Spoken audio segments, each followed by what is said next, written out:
People are spread out a little bit. You hope that you are all finding some measure of freedom emerging with vaccinations continuing for COVID. And I'd also like to remind people that most of the world is not experiencing it this way. It's good for us to remember we're in a powerful and arrogant regime. It's been going on for a while, and so when we're feeling that kind of elevated quality, some measure of freedom, I don't mean to be a downer, but I mean it's good for us to also put our attention on what the global situation is, and to keep that in our heart and in our prayers. And in our politics. So this morning, we'll have a time for questions and responses. Before we start that, I just want to encourage everyone to cherish your questions. This path, I think really, all spiritual paths are about inquiry. They're not just how do I assimilate into something, or how do I assimilate some information or some practices, and then that's all it is. But it is a path of inquiry where we take each step seriously. We meet what is there in our life, what is here in our heart and our mind, our experience, and we question what is the right way to be with this. What is the way forward? Maybe I need to go backward. And that kind of questioning is what constitutes a path. In one of our sutras that we read very regularly, technically a sastra written by one of the Zen ancestors, there's a line that says, if you don't know the way right before you, how will you know the path as you walk? I don't like our translation that much. Because this part says, if you don't know the way right before you, sounds like you're supposed to know what to do. You're supposed to know what's right before you. The Chinese actually says, if you do not regard everything that touches your eye as being part of the path, where will you put your foot as you walk? So it's a little bit different. To know everything that you meet as being part of the path is not to know it in the sense of you have grasped it, right? But it is to be familiar with it, to meet it with a kind of open-heartedness that says, oh, how is this part of the path? How is this part of the path? How is this part of the path? And so the quality of a life of spiritual practice has got to be one of questioning. It has to be one of inquiry, not running into, oh, I know this thing, I know this thing, I know this thing, I know this thing, but oh, what is this? What is this? What is this? What is this? And so in many traditions, and Zen is no exception, the question is really valued. The opportunity to come to a place where we say, I wonder what this is. And that can be anything. It could be, what's that thing you carry when we have services? Or in this one chant, there's this line that seems strange to me, or is really inspiring to me. Or when I meditate, this kind of thing happens. Or I really worry about organized religion, just because it's organized, right? And it's religion, and that seems to create problems. But whatever it is, all of those questions, as we see them as valuable, then they become steps on our path. If we try to just put them away and not value them, they eventually become stumbling blocks for us.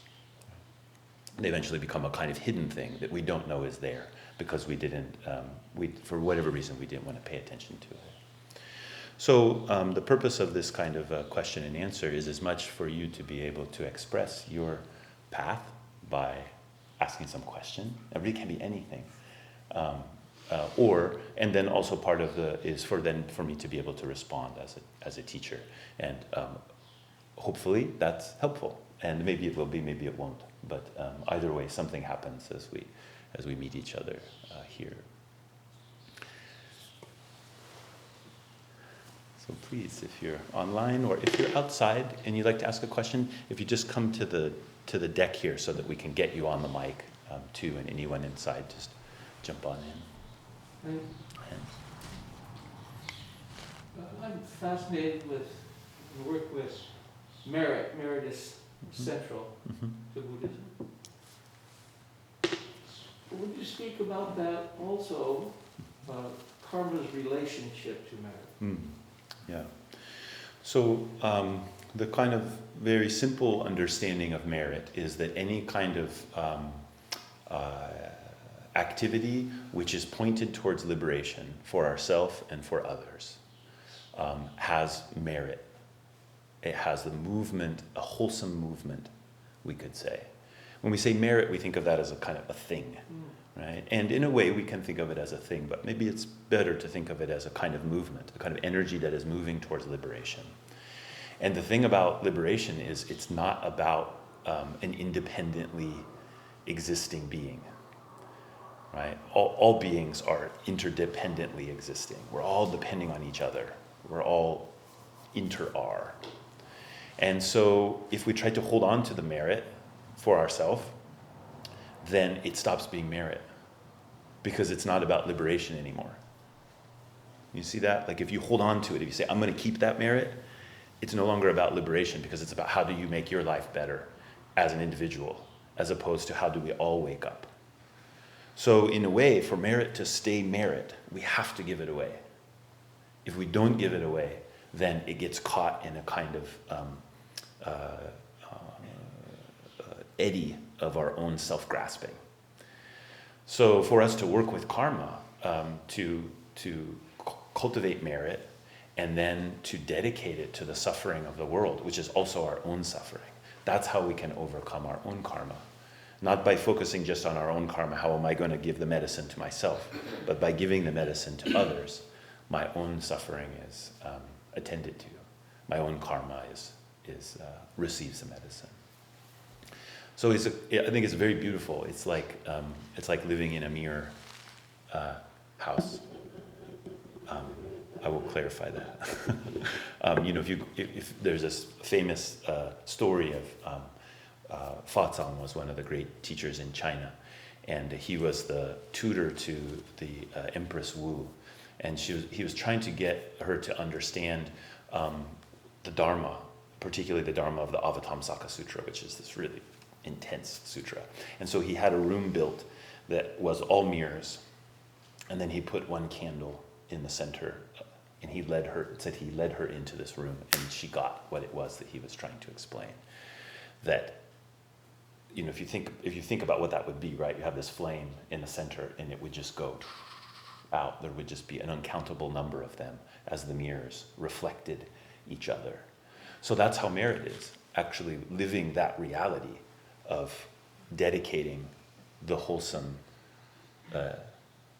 energy, that liberating movement, dedicating it to other beings. We see it refracted back in ourselves.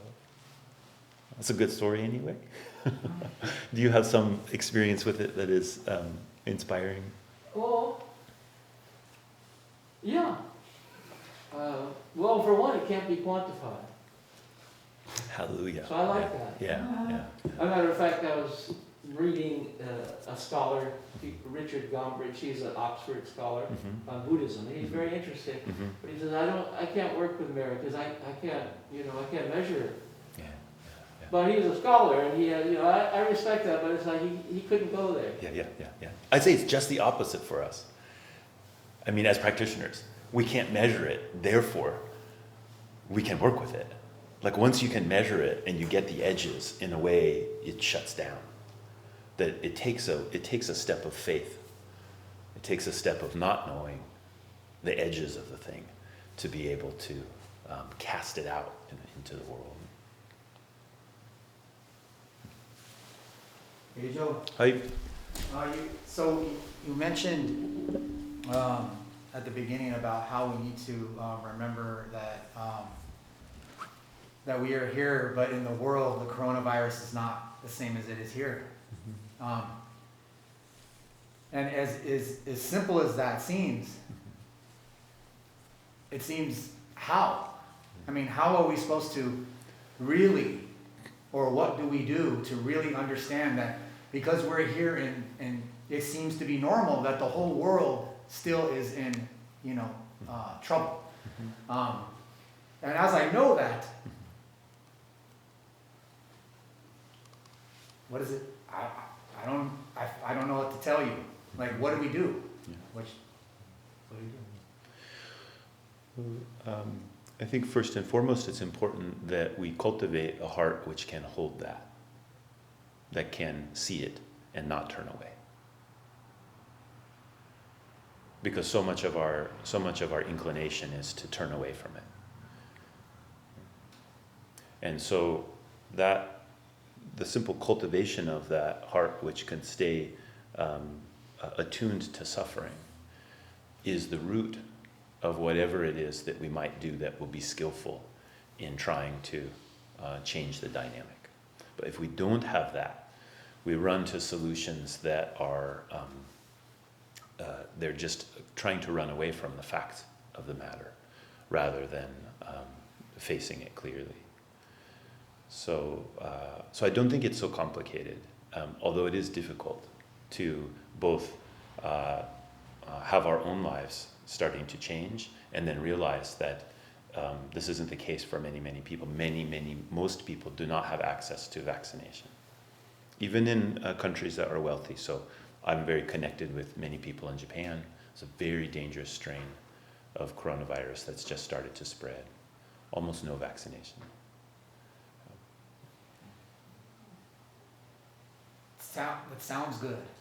I just still that subject, and then in general, it seems to be it just seems just really, really hard to connect still to the pain or the suffering, even though that that's all we do, or that's all that I do. Yeah, it's really hard because what we do in our delusion is that we think that feeling pain means that we have to have a solution, and then we give over our power to large projects that promise that they will fix all the ills of the world, and we get duped again and again and again by that mindset. That the thing that makes that cultivates a true human life is not mass produced. It's not a movement. It's not a government. It's none of that. Something much more primary. But we're in our delusion, we believe that if I'm going to feel the pain, I had better have a solution because I can't. It's untenable to be connected to that pain without a solution. So what I'm saying here is that the revolutionary thing is to actually not ignore the pain. Not because we have the solution, but because that's the place from which a more profound solution can emerge in our own life and then build out from there. But it's there's no guarantees here. I mean, in fact, we probably will decimate ourselves. Humans. I mean, at some point, that seems likely. But I mean, don't mean to be a downer again. But that's actually great. Okay, so but what are we going to do today? If we think that's where we have to hang our hat, we're already lost. Hey, Joe. Hi. I was trying to think of what we call ourselves as Homo sapiens, which means either can mean translate as wise or as thinking. And that which gives us a sense of self, which other animals don't, other life forms don't think they have. A tree is a tree. He doesn't think he's a tree. I'm a better tree than the other one down the street. And their roots are connected with other trees. And a bird doesn't think I'm a bird, but he eats the seeds from the tree and crops it, and does more trees. So they're interdependent. And I'm wondering if you think that the sense of self, which we get, is the cause of pain. Well, I would say that it's both our liberation and it's our suffering. So in Buddhism,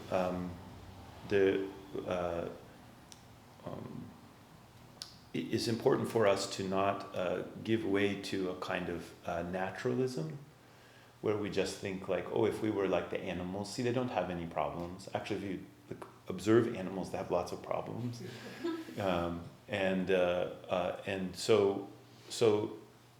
But at the same time, we can see how our own self-grasping is the root of this deep pain that's different than the kind of problems that we see in the natural world. But that mind, that consciousness, is also what allows us to enter into another world, which we don't see in other beings, at least so clearly. Some people will propose that we should be called the Homo imaginalis.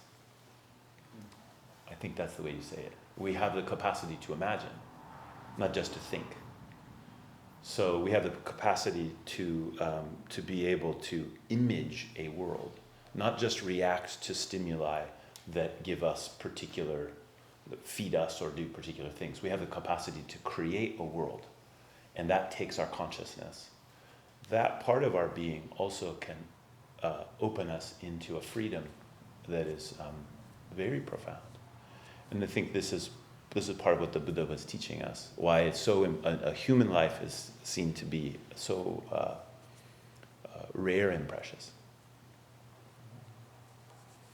Is it more rare and precious than a squirrel's life? In a very orthodox Buddhist way, yes. And the reason is not because the human life is more important than the squirrel life, but the chances of being born into a human life with the capacities of human that has the best possible circumstances for liberation. That's what the Buddha is speaking about, why it's precious. Not the life in itself, that a human life is more important than a squirrel's life, but that the capacity that humans have should be valued in that way. And a squirrel doesn't have the same capacity for liberation. But does a squirrel need liberation? Not as a squirrel. Yeah. Hey, Joe. Hi. I was wanting to ask, I am new here, and I was wondering what the chanting is, or what purpose it serves. Yeah. Thank you. When we chant together, we are enacting an assembly of the Buddha's followers. And so when the Buddha Shakyamuni was in this world, he would be somewhere, and followers would gather together to hear his teaching. And the way most of those teachings would happen is someone in the assembly, some leader in the assembly would come forward, would make an offering to the Buddha, and ask the Buddha to teach, and sometimes would ask a question. And then the Buddha would give a teaching. And so after the Buddha entered into perfect nirvana, then the habit was still to gather together, but then to hear the teachings from one of the seniors of the community. But before we do that, what we're doing right now, then they would enact the same ritual. So a leader of the community would come in, offerings would be made, everyone would prostrate to the Buddha, and then rather than the wooden guy up on the altar being able to speak the teaching, we all voice the teaching of the Buddha. So the Buddha's teaching moves through us as we chant, and then we dedicate the merit of those chants to various things, and so it's that enactment and reenactment of the Buddha's assembly which allows us to receive the teachings. And there are some practical sides, like you chant the sutras over and over, they get down in you in a different way. Like it's not just like if you read something to understand it, it goes into part of your heart. but when you recite it again and again and again, it goes in different parts. And so that's, it's a wonderful way to study. It also has this resonance where our voice all has to become one voice. And so it enacts that interdependence that is always happening in our life. But with chanting, you get to do something together in a way where you're purposely seeking for how everyone's voice can meld together. I think is fun, challenging, and it also carries some metaphor for how it is that we are together as a community. One thing that's great about that, I'd encourage everybody, for as long as you've been coming here, but especially new people, chant, really get your voice out there. Because what you'll think is, once I can get my voice harmonized with everyone, then I'll produce more volume. But it doesn't work that way.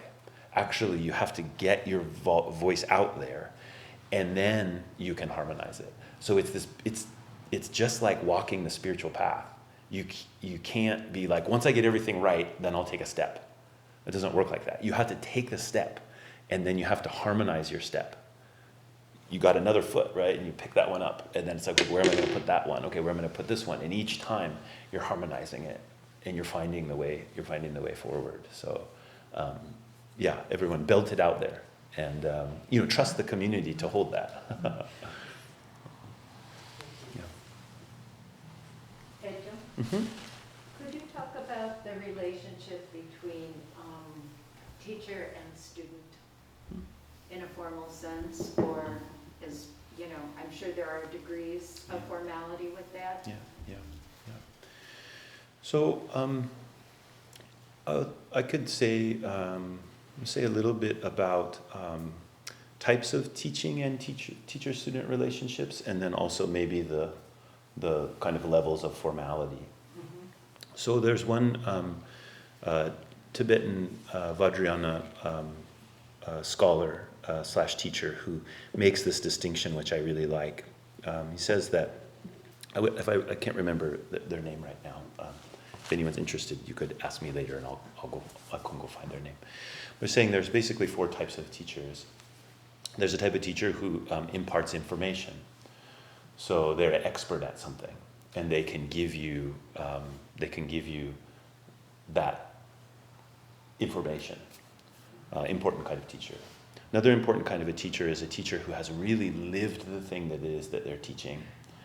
And so they not only give you the information correctly, but they can also they can be an example, and they can explain it through their own life. So there's another kind of teacher. And there's a third kind of teacher, which is a guide. And that's a kind of teacher who not only can present what they're teaching through their own life experience, but they can also help you to walk through that same thing. And so they act as a confidant, as someone to help you navigate those tricky places, because they've walked it themselves, and so they can do something there that people who haven't walked it can't do. And then there's a fourth kind of teacher, which is referred to in Buddhism as a Sambhogakaya teacher, is a teacher that holds the lineage, that holds the transmission of the Dharma. And that teacher holds the place of the Buddha in your heart. We're not so used to that fourth one. We don't have a lot of that. If you grew up in some traditions, like in a Catholic tradition, for example, the way that clergy are regarded, priests are regarded, holds something of that. In Eastern Orthodox tradition, any tradition where there's an apostolic succession, where the current clergy are apostles, they hold some of that. Anyway, we see it in different traditions. We see shamans take on that role in shamanic traditions, etc. But within the Buddhist tradition, it has to do with being the emanation of the Buddha's wisdom. So in things that we do here, for example, when there's a precept ceremony, and right now I'm the only one who gives precepts. Here I'm the only lineage holder, but sit on this high seat, and there's prostrations made, etc. That's the Sambhogakaya side. So in some traditions, they really clearly divide these. And so if you have friends who are Vajrayana practitioners, their guru, they might see him once and then not see them for years. And maybe even they're working pretty closely with them. They might only see them once a year or something for 10 minutes or something like that, because they hold this position so strongly. But they have other teachers who are guides, and they have other teachers who are teaching them about the tradition. They have other teachers that are really primarily responsible for information. So in that Vajrayana system, you see that a lot, where there's these different kinds of teachers. In the Zen school, modern Soto Zen school, a teacher usually is doing all of those things on some level. When we access the teachings, then we might be relating with that teacher or teachers in different ways. So someone may not be empowered to be a Sambhogakaya, that type of teacher, but they're doing other kinds of teaching. They're equally teachers, but it's a different type of teaching, or it interrelates, but it has a different quality. So we can rely on people, really clearly, but we're just relying on them in a different way. So we may develop these teacher-student relationships with people in different ways. What we normally call formality, having formal students, usually means that there's some deeper connection on this fourth level. And definitely the only way to do that is with pretty significant connection on the third level within our tradition. Some traditions, those are really separate. Yeah, so the guidance, so it's not really seen as very helpful to have that fourth level teacher type of relationship with someone if you're not always doing the third. The opposite is possible, to have the guidance type of teacher relationship and not have the fourth works, but the other way around is not so common. So as people are having more and more formal relationships with the teacher, you can see that scale coming into play. Having said that, really just to ask anybody a question and listen to what they have to say about it is to be in a teacher-student relationship. And so that happens in less formal ways all of the time, in which the tradition doesn't, give it a very clear shape necessarily. And then over time, our lives intertwine with each other. And to me, that's really where we see, it's not so much about the formality, but it's about the intertwinement of our lives, that we spend years together caring for each other. And that's not just what allows a student to learn, but that's also what allows a teacher to learn. And there's a very mutual process that happens there, and where the teacher's job is not to know everything, right? Although, like in a format like this, people ask questions, I say what I know or what I think, right? So but that's not the point. Actually, for me to be able to work with someone, I have to do a lot of not knowing, and that allows us to hold each other. Does that get at what you? Oh, yeah. Yeah, okay. Deep bows. Good job. Hi. What is it, if you could speak a little bit on bodhicitta and what that feels like? Well, bodhicitta is the Buddha mind, or mind of awakening. And I don't think it feels like just one thing. It can be, in fact, to even say what does bodhicitta feel like maybe not be exactly right. Be maybe more precise to say what kind of feelings accompany bodhicitta. Yeah. And I can tell you from my own experience personally and with people I'm working with, it can be like terror. It can be like joy. It can be like accompanied by all kind of warmth. It can feel very connected. It can also feel like very lonely. It can have a lot of feelings, and that are accompany that. And so that's why I try to encourage people to keep your emotional centers open. not so that you can be really like, but so that you can create a balance. And you might have to do that swinging, like big emotional swinging, to know what the balance is. I'm not saying you shouldn't have big emotional swings, but I'm saying when I say, because sometimes when we talk about emotion, if you're sort of affirmative of emotion, people think it means that you should be really like, and if you're not like that, then you're not really doing it. I don't mean that.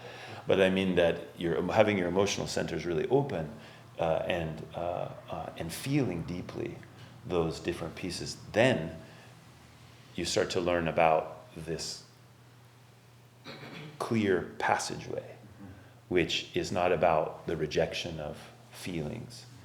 It is like a mandala of feelings, and you know something about how to walk with it, with stability and uprightness. And that's, bodhicitta gives us that, because when we turn towards a life in which we say, I want to wake up together with all beings, this road starts to, it appears. And when I'm not doing that, it's like, what am I going to do about this? What am I going to do about that? What am I going to do about this? And when the bodhicitta arises, we say, how can I be service here? How can I be of service here? How can I be of service here? And there's this kind of a miraculous gateway that opens. I want to make sure that people online or outside have a chance to ask a question too. I think we've been pretty much inside this whole time. Hi.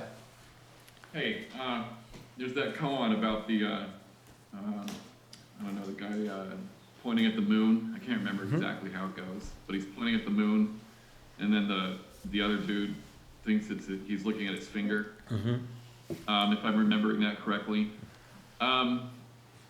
So when he's pointing at the moon, my understanding is that the moon is a symbol. Is he actually pointing at the moon, or is it just a metaphor?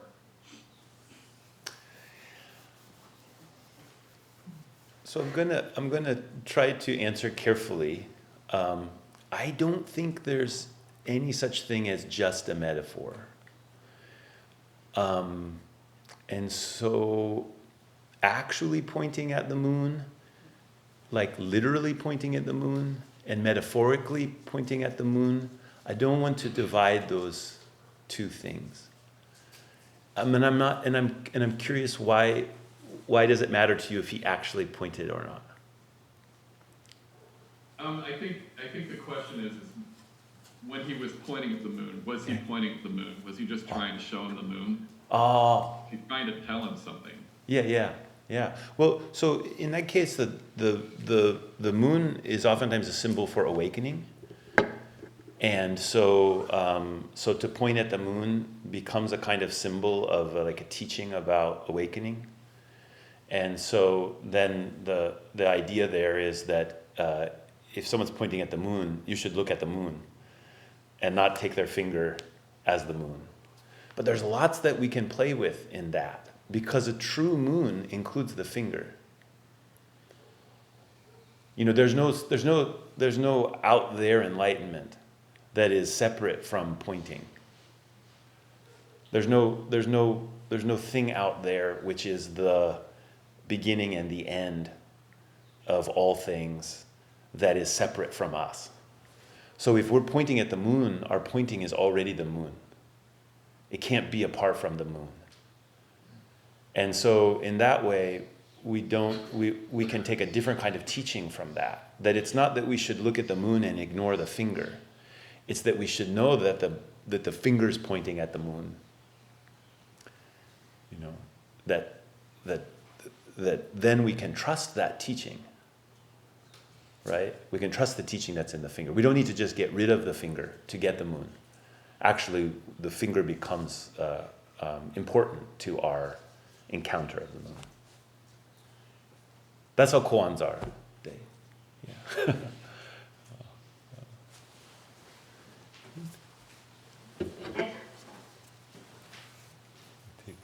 Okay, one more from whoever was going to ask, and then we have one from the deck here. All right, thank you. Mm-hmm. I have a question, and it might have to do with not understanding the terminology. Mm-hmm. So my understanding is basically that an arhat or a Buddha is a being that has achieved enlightenment, and leaves the cycle of suffering, versus a bodhisattva who has achieved enlightenment and sticks around to make sure other beings also achieve that enlightenment. Yeah. Do I have that correct? Yeah.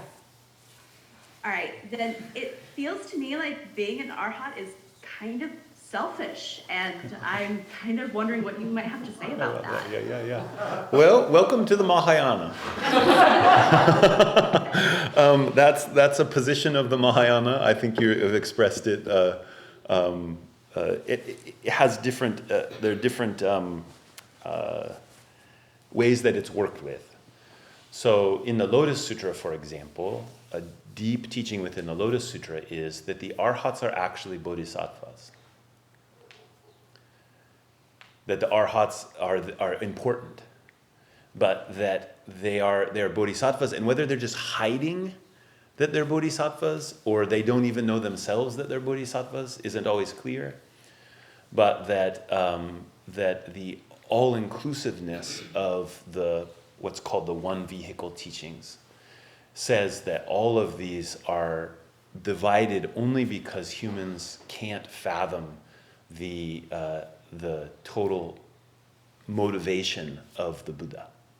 The total motivation of awakening is impossible for us to really understand. And so we see that there are arhats, pratyeka Buddhas, and bodhisattvas. And these correspond to different people's inspirations.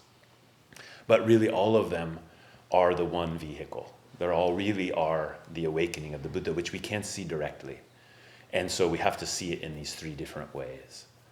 But it's common if you're in the bodhisattva camp, which is the Mahayana camp, to kind of think a little poorly about the arhats and the pratyeka Buddhas, right? Because they don't make sense to us. How could you be an arhat? How could you do that? But they're not supposed to. It's not supposed to make sense to us, actually, because we're in the Mahayana. And so, but that doesn't mean that we reject those other paths. We don't say that those paths are no good, but that doesn't mean we have to understand them or think they have them feel right to us. And this is, I think, one of the really beautiful things about the Lotus Sutra teachings is that they just encourage us to take the lid off. You know, we got this lid and we're trying to keep everything organized inside that pot, you know, and that it's all going to get cooked in that one pot. And the Lotus Sutra kind of says, just take the lid off. You know, it's not all going to get cooked in that pot. There's a bajillion pots, or everything is just in one pot, which is kind of the same thing, but it's that one pot's never going to have a lid on it. It's not even going to have a bottom. It's not even going to have sides. But once we start talking about particular things, then there's just more pots than we could imagine. So, so I think that's one of the reasons I really love. If you read some things by Bhikkhu Bodhi, who's just a wonderful Buddhist teacher in a Theravadan tradition, and he wrote an article a number of years back in a Tricycle magazine. It was entitled, "What do you mean we?" In which he said, I don't think we're in the same religion, about different Buddhist schools. He was like, you guys are just made all this stuff up. And it's not what we believe. I just don't even think we can consider us in the same religion. And I was so happy he did that. You know, because it's like a really clear expression of another way of seeing it, in which that challenges me to both accept, oh, maybe we're not, but also to have the heart, which is not about whether something's inside or outside, about if I'm going to care about it or not. And that has a way of challenging all those lines. Yeah. I have a beautiful statue, wonderful statue that was gifted to me by one of Dokyu's, where's Dokyu? He's maybe, oh, there he is. Dokyu's friends in Colorado who had been listening to some stuff online. And this is a very Mahayana statue. It's an arhat. And he's ripping his chest open, and there's a bodhisattva sitting inside. So this is I think, it could both be polemical, both could be kind of attack on the arhat way of doing it from a Mahayana perspective. But for me, it's the thing I love about it is this really reminds me that the part of my being which is really focused on practice and on a kind of severity of what practice is like, a strictness to it, that if I don't know the heart of the bodhisattva inside of that, it gets very unskillful for me. That my character is that way. So I have to really feel for that beating of the bodhisattva heart in there, or else I can become quite tyrannical quickly. So this statue reminds me of that.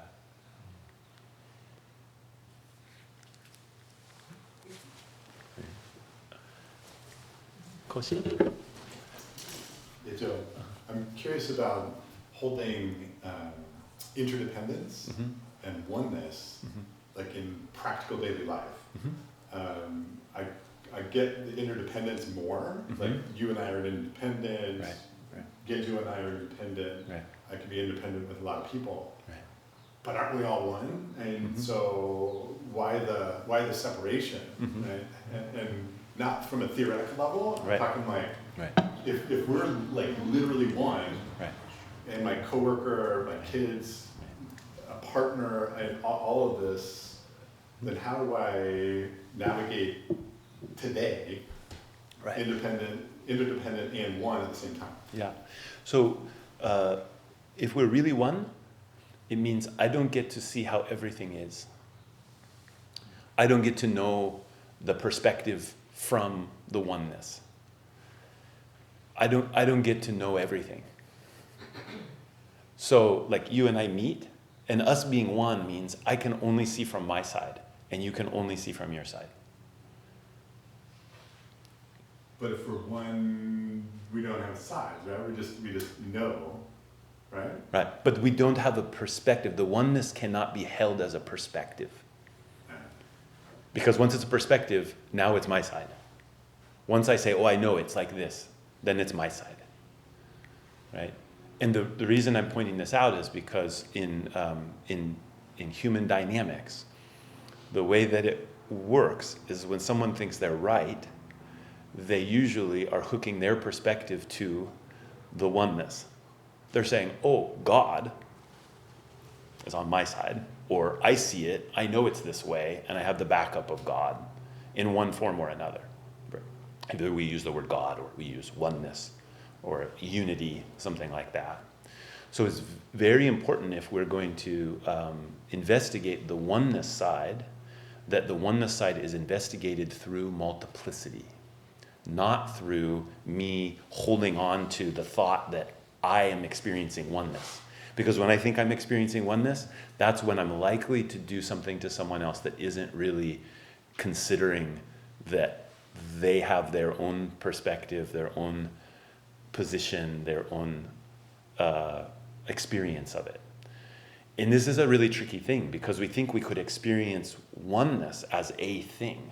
But as soon as I'm experiencing it, it's simply my experience. It isn't the experience of oneness. Like, I don't get to own the oneness. So in a practical sense, why is that important? It's important because, when you talk to CJ, you have to listen to him. Like, just to talk to someone is just to shine my light onto them. But I also need to receive their light. And the only way I can receive their light is to pay attention, is to be receptive. And that receptivity and the vulnerability to share from my side, that's oneness. Is there something underneath the listening and the hearing and the talking that's deeper? I mean, if he and I are, this is my son, if my 14-year-old and I are one, then can't we just hold on to each other and know? I mean, do we need the talking and all the mind stuff? Well, it's more like an aperture than it is like a thing. It's more like nothing. It's more like for the two of you to be able to encounter each other takes this open channel. And that open channel can't be grasped.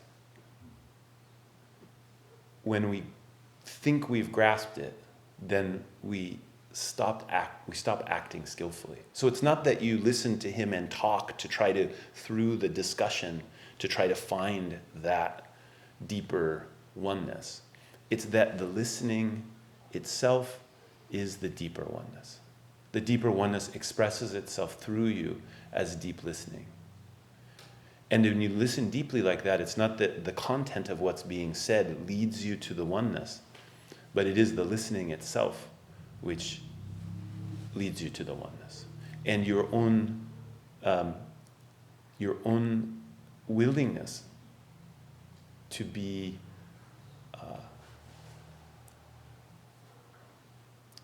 not enough.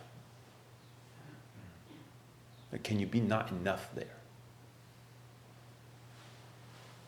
Because, CJ doesn't need you to be God. He needs you to be his dad. And dads are partial beings, right? We don't, and so that place is is very empowering, actually, when we accept limitation. And that's the story of oneness that is dangerous, is that we identify ourselves with the oneness in such a way that we can't accept limitations. And not being able to accept limitations, we steamroll our surroundings. So that's why this entryway, like on a practical level, day to day, with a coworker, it's like, okay, I have limitations, but I can listen. And in that listening, oneness is enacted. Yeah. This is the Bodhisattva of compassion.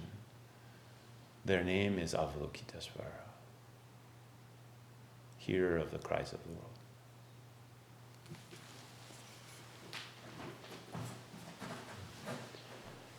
Mm-hmm.